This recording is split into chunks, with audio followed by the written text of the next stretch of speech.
Then there were four. How y'all doing, everybody? Welcome back.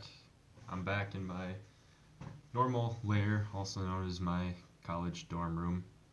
Um, yeah, let's just get right into it and break down what happened this past weekend in the NFL Divisional round, and then we will look forward to what happened in the conference championships. The first game of this past weekend was the Los Angeles Rams traveling to Green Bay to take on obviously my favorite Green Bay Packers. Excuse me. The Green Bay Packers came away with a victory at a score of 32 to 18. I will talk more on all of these later. The afternoon game, the second one was Baltimore traveling to Buffalo. Buffalo won 17 to 3. And then the next day on Sunday, the afternoon game was Cleveland traveling to Kansas City. Kansas City won 22 to 17. And then that evening game was Tampa Bay traveling to New Orleans. Probably one of the more watched games of this past weekend, being that it was Tom Brady versus Drew Brees. Tampa Bay did end up winning that game 30 to 20. So, of course, I will go in order. So, the first game was the Los Angeles Rams traveling to Green Bay to take on the beloved Green Bay Packers. Looking at the stats, Aaron Rodgers went 23 for 36, had 296 yards. He did throw for 2 touchdowns. He also ran one in himself. Carrying the ball, Aaron Jones got the most carries with 14 carries, 99 yards, and 1 touchdown. Jamal Williams had 12 carries, 65 yards, and A.J. Dillon did see some action. He had 6 carries and 27 yards. I did like that the Green Bay Packers used all three of these backs, different degrees of course, but I'd like to see more A.J. Dillon in the future. On the receiving end of things, Allen Lazard was the leading receiver with 4 catches for 96 yards and a touchdown. Davante Adams, of course, our golden boy, he had 9 catches for 66 yards and a touchdown, and Robert Tonyan had 4 receptions for 60 yards. Excuse me. This matchup was one that was highly looked at as offense versus defense. The Packers came in with the number 1 ranked offense, and the Rams had the number 1 ranked defense. And in the end, the Green Bay Packers offense was victorious as they got the win and are moving on. Some observations that I had, the Packers defense looked like they're coming together, albeit they did play the Los Angeles Rams, whose offense is kind of average. But I do like to see that the Packers defense is playing much better. I also like to see that Rashawn Gary, he is improving, although I believe he is a rookie, although he might be a second-year player. Anyway, he is starting to come into form, and he's looking like a very solid linebacker. On the offensive side, the Davante Adams versus Jalen Ramsey matchup was one that was highly touted going into the game, and Davante Adams absolutely toasted Jalen Ramsey, my personal opinion, but that's just what happened. 9 catches, not a lot of yards, but he did have 9 catches for 66 yards and a touchdown. As after Davante Adams caught his first touchdown, or his only touchdown pass, if you watch the game or watch highlights, you'll see that Jalen Ramsey had an absolute meltdown. So a little bit of drama going on for LA as the Packers ended their season this past weekend. Another observation that I had is that the Packers may finally have their 3-headed monster at the running back position in those guys I mentioned before, Aaron Jones, Jamal Williams, and A.J. Dillon. Just like how San Francisco had their 3-headed monster last year at the running back position, which led them to the Super Bowl last year. The last thing for the Packers observations that I had is if you watch Aaron Rodgers' body language and just his facial expressions, he is having fun. And, you don't want to play against a pissed off Aaron Rodgers like we've seen in the past. But I honestly think that Aaron Rodgers having fun is more dangerous to the league than a pissed off Aaron Rodgers. We'll obviously see what happens tomorrow on game day. For the Rams, Jared Goff threw the ball 27 times, completing 21 passes. He did have 174 yards and 1 touchdown. Cam Akers, their kind of breakout star at the running back position, had 18 carries for 90 yards. He did run 1 touchdown in as well. Josh Reynolds was their leading receiver with 3 catches for 65 yards. And Van Jefferson did have 6 receptions for 45 yards and the 1 touchdown that Jared Goff threw. For the Rams defensively, they did have the number 1 defense coming into the game, as I mentioned before. They did not end up getting any sacks, and they did not intercept Aaron Rodgers at all. They'd only had 1 QB hit against Aaron Rodgers. So that Packers offensive line is a very good, possibly underrated part of the offensive unit for the Green Bay Packers. The Packers win, and they move on to the NFC Championship at a score of 32-18. The next game, the evening game on this past Saturday, was Baltimore at Buffalo. For Baltimore, Lamar Jackson had 14 carries for 24 yards, 162 yards, no touchdowns. He did throw 1 interception. Gus Edwards was the leading rusher with 10 carries for 42 yards. Not real big in the rushing game. Marquise Goodwin had 4 catches for 87 yards out of the 162 that Lamar threw for. For Baltimore, their offense looked completely sputtered out. They only ended up scoring 3 points the entire game.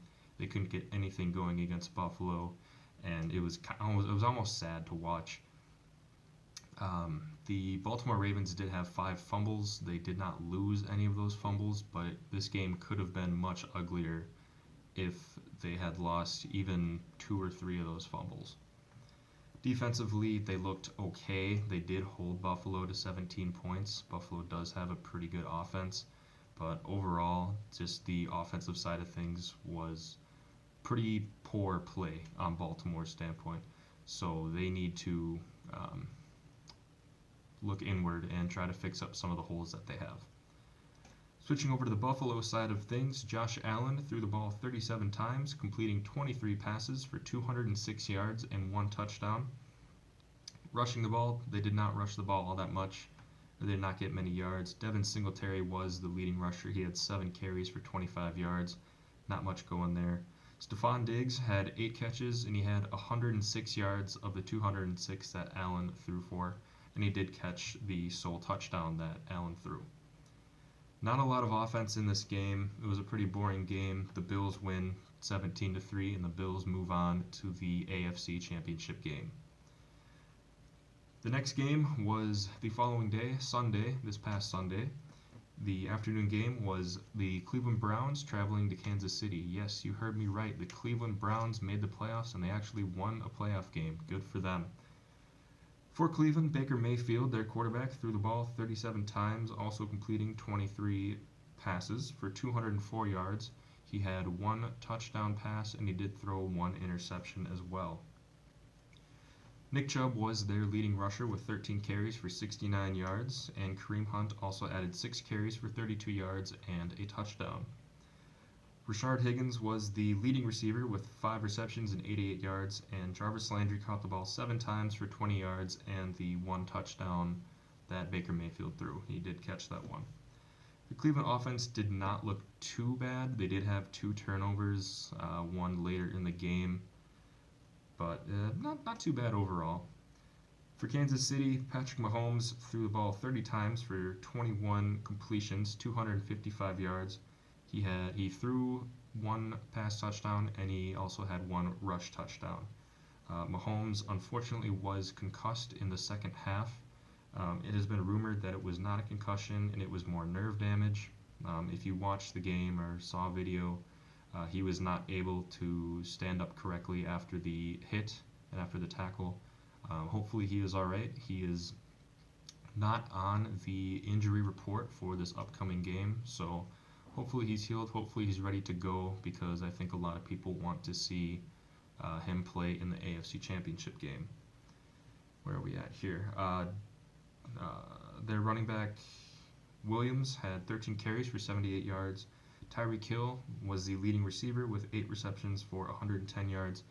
And Travis Kelce also added 8 catches for 109 yards and 1 touchdown. Cleveland almost pulled off this upset, but Kansas City's backup quarterback Chad Henne had a couple of clutch runs in the fourth quarter, running in the last 2.5 minutes, and he sealed the deal and got the first down. He sealed the deal for the game. Kansas City wins 22-17. Moving on to probably the most anticipated matchup of the divisional weekend was Tampa Bay traveling to New Orleans. For New Orleans, Drew Brees had a pretty poor game, threw the ball 34 times, had 19 completions, only 134 yards. He did pass for one touchdown, but he did also throw 3 interceptions. Jameis Winston, their backup quarterback, they did run a little trick play. He threw the ball one time, completing one pass for a 56-yard touchdown. Alvin Kamara was their leading rusher with 18 carries for 85 yards, no touchdowns for him. Traquan Smith was the leading receiver, 3 receptions, 85 yards, and 2 touchdowns. For New Orleans offensively, they had 1 fumble and 3 interceptions, totaling 4 turnovers. It was not a good day for New Orleans offense. The offense looked rough, and Brees struggled against that Tampa Bay secondary. Defensively, there are holes in the secondary, and New Orleans did not get very much pass rush at all. They did get 1 sack on Brady in the first quarter. After that, Tampa Bay just kind of had their way with New Orleans. The team just kind of looked defeated after the first quarter. Once Tampa Bay started to turn it around, New Orleans looked like they almost gave up. For Tampa Bay, Tom Brady threw the ball 33 times, 18 completions, 199 yards, 2 pass touchdowns, and 1 rush touchdown. Leonard Fournette was a leading rusher, 17 carries, 63 yards, and Leonard Fournette also did catch a touchdown as well, 1 reception touchdown. Cameron Brate was a leading receiver, 4 receptions, 50 yards. Mike Evans did get 1 3-yard touchdown catch. That was his only catch of the day for them. Tampa Bay offensively, after the first quarter, they did look pretty good. They did end up putting up 30 points against New Orleans. And defensively, the Tampa Bay secondary played great, and the front did well enough. They got enough pressure on Drew Brees to force those 3 interceptions. Tampa Bay's secondary, in my opinion, is quite a bit underrated. We will see what happens when Tampa Bay goes up against Green Bay tomorrow afternoon at 2 o'clock. Tampa Bay got the win 30-20 against New Orleans past weekend. Looking ahead at the conference championships, which I have been mentioning throughout this video, the NFC Championship takes place tomorrow, Sunday, at 2 o'clock. It is Tampa Bay traveling to Green Bay. This is the first Rodgers versus Brady matchup in the postseason. In their 3 previous matchups, Brady does have the advantage 2-1. I believe when the Packers traveled to New England back in the New England Brady era, Brady won that game. And then when New England traveled to Green Bay won that game. And then, of course, week 6 in this regular season, Tampa Bay with Tom Brady beat the Green Bay Packers 38-10. That game, in my opinion, does not mean anything going into tomorrow's game. More on that later. It should be a great matchup. The AFC Championship, the Buffalo Bills will be traveling to Kansas City to take on the Chiefs. As it stands right now, I believe that Patrick Mahomes will be playing, so it should be a great offense versus offensive matchup. Okay. And like I said before, if Mahomes plays, this would be a great game. He's not on the injury report, so I believe he will be playing. It's going to be Mahomes' offense versus Josh Allen's offense. I believe this game will come down to whichever team's defense shows up more, wants it more, and holds the other team's offense to field goals or 3-and-outs, shutouts, whatever it takes. Whatever team's defense is stronger and performs, I believe, is the team that will win the AFC Championship. In the NFC Championship, this is quite possibly the most exciting NFC Championship in the past decade. Rodgers, Brady. Rodgers, in my opinion, one of the best quarterbacks of all time. Brady, obviously the most accomplished. He's got 6 Super Bowl rings. You couldn't really ask for a better NFC Championship. Rodgers, Brady, Frozen Tundra, Green Bay, Lambeau Field, the history, the matchup. You couldn't ask for anything better than what we're about to get tomorrow afternoon. This is for the Super Bowl. This game is huge. Green Bay does have the home field advantage. This is the first time in Aaron Rodgers' career as a starter that he is playing in an NFC Championship in Lambeau Field. He really has wanted this home field advantage for NFC Championship for many years. He's finally got it. I I really do hope that he takes advantage of that and is able to lead the Packers into the Super Bowl. I think that he will. I think it'll be a great matchup. I've said it many times before. Of course, we will always see what happens. I do believe that this game should be an offensive bloodbath between the two.